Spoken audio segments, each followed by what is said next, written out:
There's a unique kind of ache that comes from always being the one who loves more.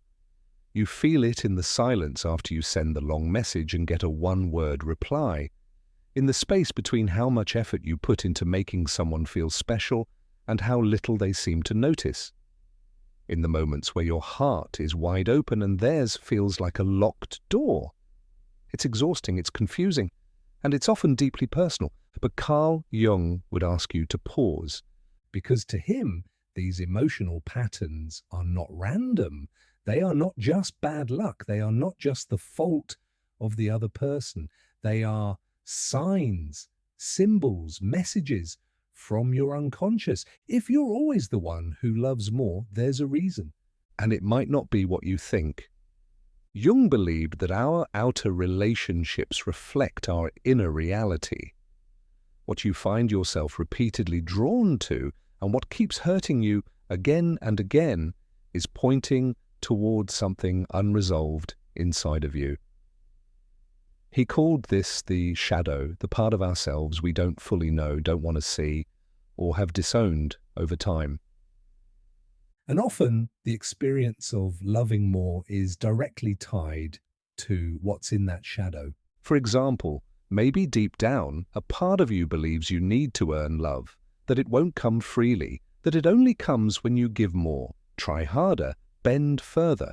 You may not have said those words aloud, but your actions carry that energy. You overextend, overinvest, overthink, and you tell yourself, well, if I just love enough, they'll stay. But that belief didn't come out of nowhere. Maybe you grew up in a home where love was conditional, where approval came when you achieved something, where affection was inconsistent, where you were praised for being helpful, quiet, strong, or pleasing. And so you became someone who gives everything, hoping it will be enough. Jung taught that these early imprints create emotional blueprints. They live in your unconscious. They become your default. And the people you're drawn to, they often match that blueprint. So if you find yourself always loving more, always chasing closeness, always holding the emotional weight of a relationship, you're likely not just reacting to that person's behavior.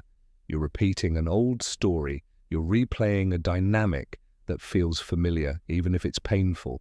And that familiarity is not love, it's memory. It's the memory of what love used to feel like. Jung would say, that's your complex. A complex is an unconscious pattern that pulls you towards certain experiences. You don't choose it consciously, but it chooses for you. Until you shine light on it, until you recognize that your current pain is deeply tied to your past wounds. So what happens when you're the one who always loves more? You give, even when it drains you. You excuse poor behavior, hoping it will get better. You make their feelings a priority and push your needs to the background. You settle for crumbs and call it a feast.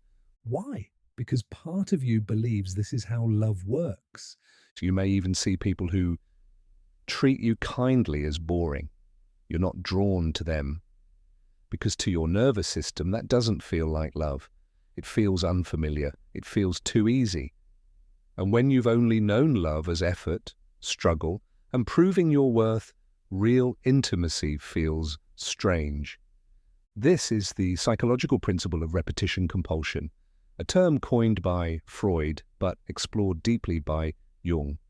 We unconsciously repeat what hurt us, not because we want pain, but because we want resolution. We want to win the love that left us, to be seen by someone who reminds us of the person who never truly saw us. But Jung warns, what you don't bring to consciousness, you will continue to live out. You'll chase emotionally unavailable people.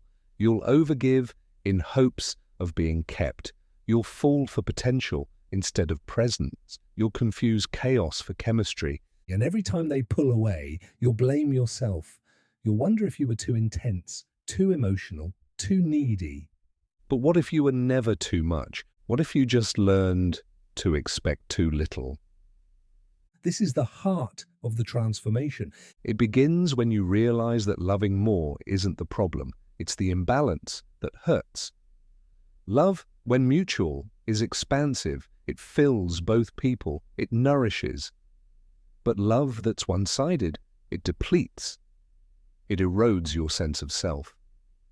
So the question becomes, why do I feel safer giving than receiving? Because receiving requires trust. It requires belief in your own worth. And if your worth has always been tied to what you do for others, then just being loved can feel impossible. This is why Jung insisted that individuation, the process of becoming a whole person, requires you to confront your shadow. To meet the parts of yourself that say, I must be needed to be loved, or if I stop giving, they'll leave. These beliefs aren't facts. They are internalized fears. And once you face them, you can begin to rewire them. You can begin to see that your value isn't transactional, that your love is not a bargaining chip, that the right people will not make you beg for closeness. You start paying attention to your body, to how it contracts around people who make you feel unsure, to how it relaxes around those who meet you halfway. You begin to regulate your nervous system because love should not activate your fight or flight response. You stop seeing anxiety as attraction. You stop chasing highs followed by crashes. You stop interpreting breadcrumbs as banquets. And most of all, you stop abandoning yourself. Because that's what overloving often is. Self-abandonment dressed as devotion.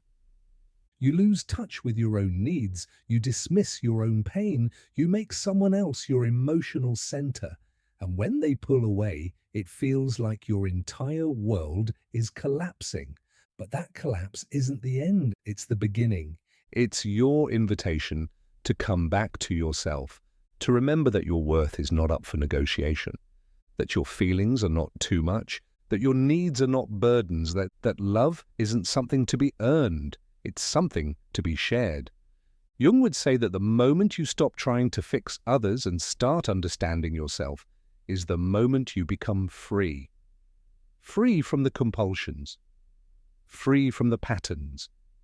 Free from the quiet, unspoken belief that love must be earned, that love must be transactional, that you only matter when you're needed. This is where transformation begins. Not when someone loves you back, but when you stop abandoning yourself in the name of being lovable. When you stop offering your heart as a sacrifice just to be seen. When you stop equating being chosen with being worthy. You are allowed to love deeply, to care, to feel, to want connection. That's part of being human. But you are not required to lose yourself in the process. You are not required to abandon your boundaries, mute your truth, or silence your needs just to keep the peace. Love that requires you to disappear is not love. It's control dressed as affection. And love that only exists when you perform is not safe. It's conditional. And conditional love, no matter how addictive it may feel, is not the kind of love that heals. You can give your heart without handing over your self-respect. You can be vulnerable without being a doormat. You can be generous without being used. You can show up with all of who you are and still expect to be met, not managed, not tolerated, not almost loved. But this level of love starts with you when you begin loving yourself with the same intensity you once reserved for others. When you give yourself the loyalty, tenderness, and forgiveness you were so willing to give away. It's not ego, it's homecoming. It's remembering that your emotional safety is not something you need to outsource. And everything shifts. You begin choosing partners who show up, who don't just say the right words, but back them with consistent actions. Who remember your birthday, not because you hinted 5 times, but because it matters to them. Who ask how you are and actually listen. Who don't make you guess if you matter. Who love you not for your performance, not for your usefulness, not for your potential, but for your presence. This is what healing feels like. It's not fireworks, it's not grand romantic gestures, it's not the butterflies that come from mixed signals. It's the quiet dignity of no longer chasing people who walk away It's the peace that comes from no longer confusing neglect with passion. It's the stillness that follows when you finally say, I am enough. Even if no one claps, even if no one stays, I am still enough. For Jung, true love was never about dependency. He described mature love as the union of two individuated selves, two people who have faced their own shadow, healed their inner child, reclaimed their projections, and come together not to fill a hole, but to build something real. He wrote, "The meeting of two personalities is like the contact of two chemical substances. If there is any reaction, both are transformed. But the key is this: each substance must be intact, whole, capable of being changed, yes, but not defined by the other. So if you're always the one who loves more, don't harden your heart. Don't close yourself off in bitterness, but do start asking harder questions. Why do I keep pouring myself into cups that don't pour back? Why do I chase people who breadcrumb me while ignoring those who are emotionally available? Why do I equate intensity with love and peace with boredom? And here's where things get uncomfortable.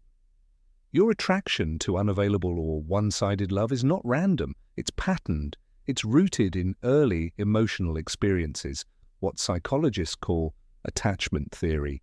If, as a child, you experienced inconsistent caregiving where love was unpredictable, where closeness was conditional, or where your emotional needs were dismissed, you may have internalized a message that love is a reward for good behavior, that it's scarce, that it must be earned.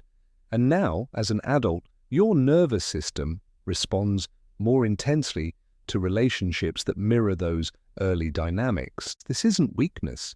This is trauma reenactment. The psychologist Bessel van der Kolk explains in The Body Keeps the Score that trauma isn't just remembered by the mind, it's stored in the body. Your nervous system becomes wired for the familiar, even if that familiar is chaos.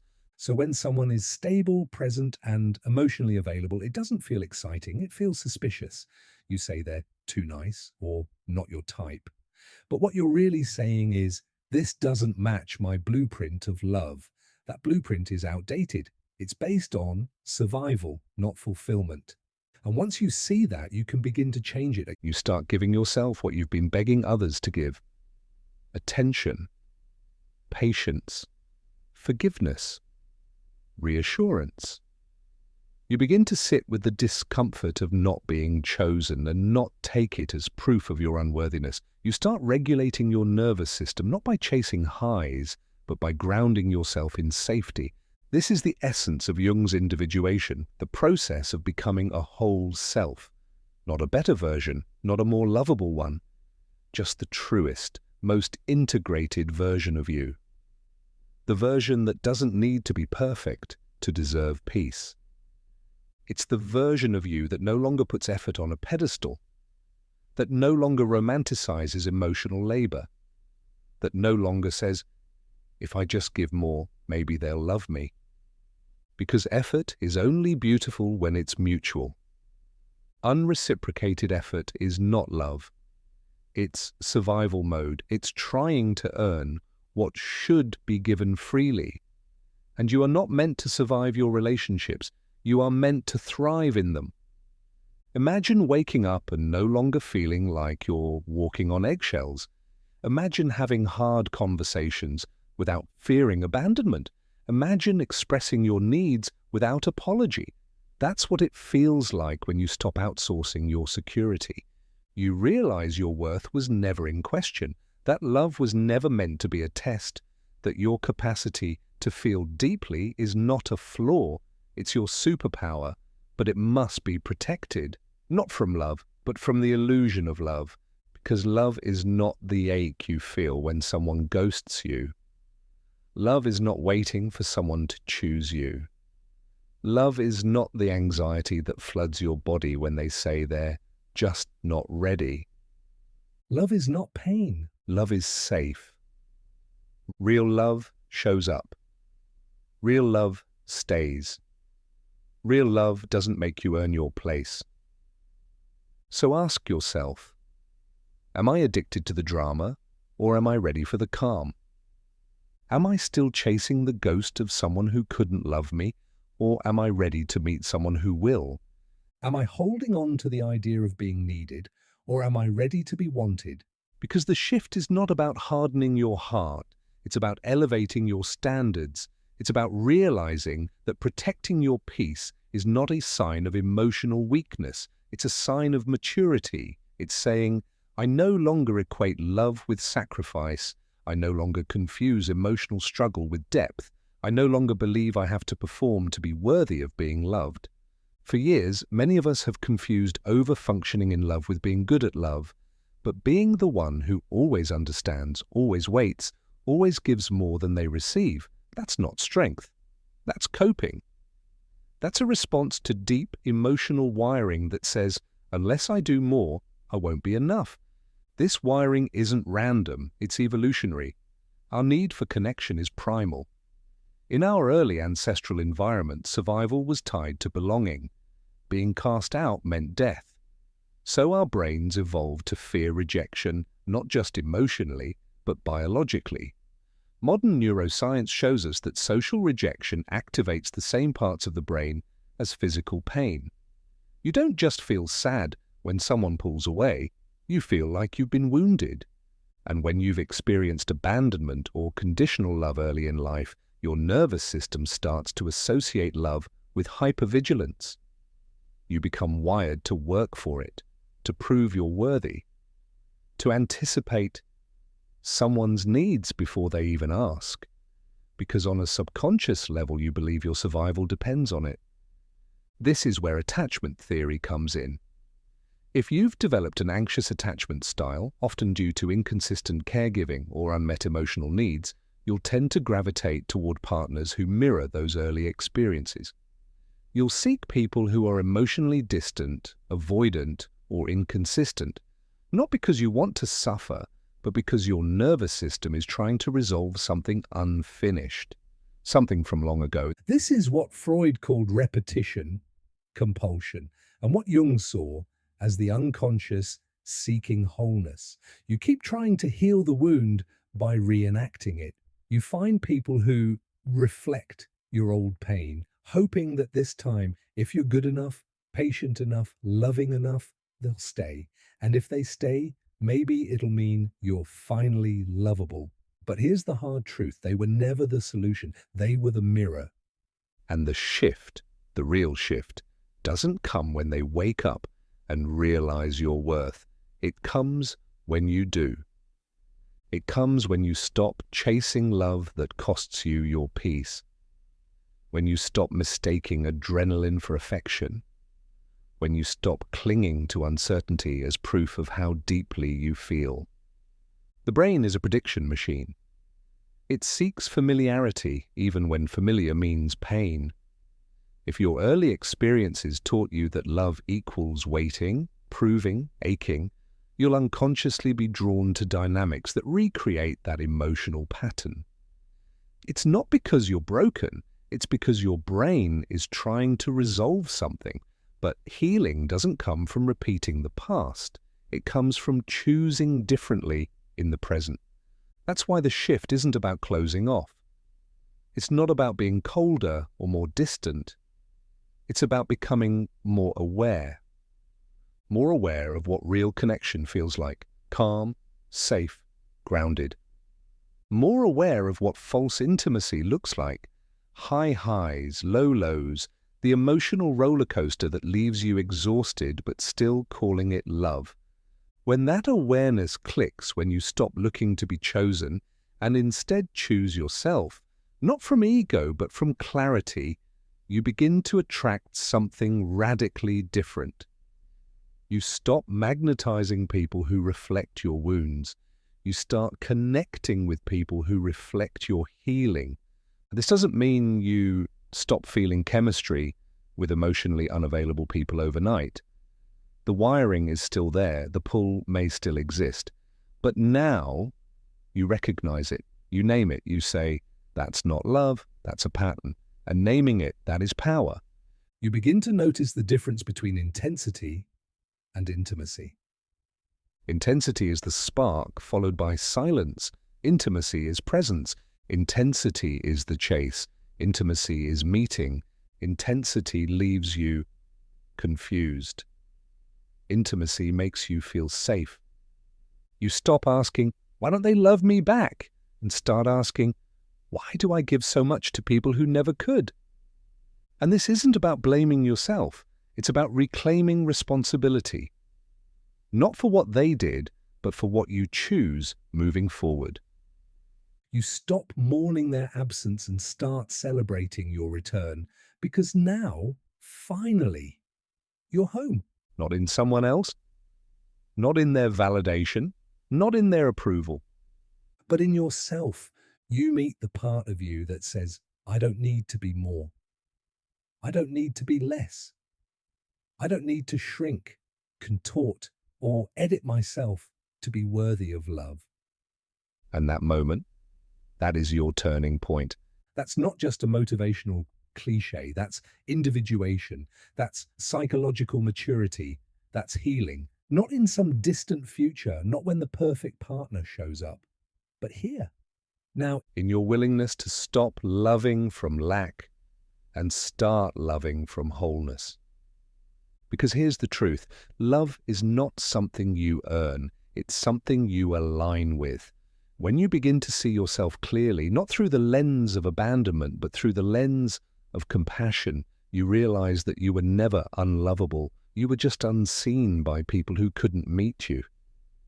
That's not your fault, but it is your responsibility to stop repeating it. You stop trying to become someone else's idea of worthy. You stop managing their emotions at the expense of your own. You stop being the emotional scaffolding for people who won't even look up to thank you. And slowly your nervous system begins to calm. You realize love doesn't have to feel like chasing. It doesn't have to feel like adrenaline. It doesn't have to feel like a gamble. It can feel like peace. The philosopher Alain de Botton wrote, "We should not seek the person who makes our heart race, but the one who makes our heart feel at home." But you can only recognize that kind of person when your internal home is stable. So instead of asking, "How do I find someone who loves me like I love them?" start asking, "How do I love myself enough to stop begging for the bare minimum?" Start asking, "What would it feel like to be loved not for what I give, but for who I am?" Because the moment you choose yourself, not as a backup plan, not as a second choice, but as the main love story, that's when everything begins to change. That's when you stop trying to be chosen, because now you're already chosen by you, and there is no safer love than that.